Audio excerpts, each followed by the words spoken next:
So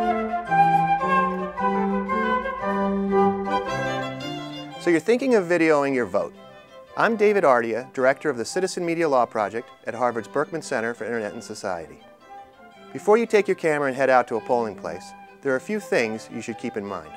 Voting is a political act, but it's also a very personal act, like going to the doctor. The law in most states respects the privacy of voters, so you should too.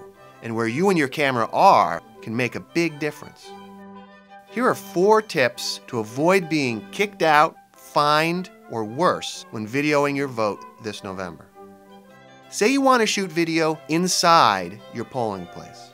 Some states like Georgia, Florida, and Michigan don't even allow video equipment inside polling places. In other states, the election laws are not as clear. Check our website for information that you can consult to determine where your state falls on this issue and how to contact your local election office. If you're not sure, the best bet is to contact your local Board of Elections in advance. Say, hey, I'm going to be voting on November 4th. Is it okay if I video my vote?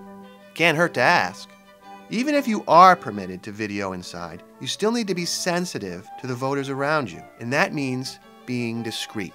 So, the smaller your equipment, the better. You are more likely to get permission and less likely to intimidate other voters if you use a cell phone camera instead of a news crew to video your vote.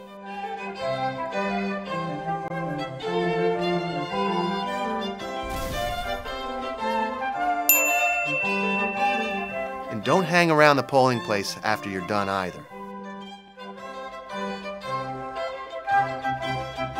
So you're in your polling place, you've got your little camera.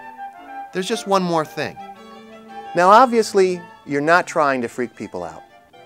But voters and other poll workers might see your videoing activities as disruptive and intimidating, which is not only against the law, but just plain impolite. Remember, going to vote is like getting a physical. It's extremely personal. Don't film anyone else's ballot or get too close to other voters with your camera. If a voter objects, stop filming that person immediately. Don't try to interview other voters inside the polling place or attempt to influence their vote. And please, leave those buttons, stickers, hats, and party paraphernalia at home.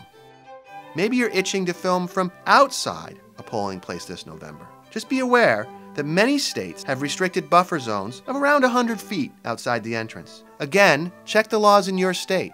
In these zones, you generally can't loiter, interfere with voters, block the entrance, or engage in any campaigning activity. Although most states don't specifically mention filming in these zones, it's probably safer to shoot outside of the buffer zone unless you've confirmed that your state permits it.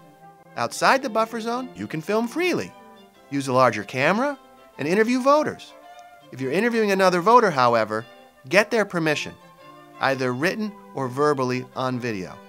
Explain what you intend to do with the video, such as uploading it to YouTube, and get their permission to do this. This goes for anyone you want to interview, even your mom. So once more, follow the rules. Be discreet. Don't interfere with the process. And respect the zone. And remember, the most important thing is that you go out and vote.